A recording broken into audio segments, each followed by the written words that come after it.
મારું નામ દયાબેન છે। મેં જુનાગઢ જિલ્લો વિસાવદર તાલુકો નાના હડમતિયા ગામેથી આવ્યા।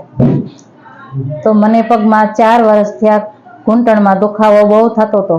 અત્યારે વિરલ સરને ત્યાં ઓપરેશન કરાવ્યું, એની ટ્રીટમેન્ટ કરી, મને પગને બહુ સારું છે। સીડી ચડી શકું છું, ચાલી શકું છું, ઊભી થઈ શકું, ઊભા રહી શકું છું, બેસી શકું છું, મને કોઈ પણ તકલીફ નથી।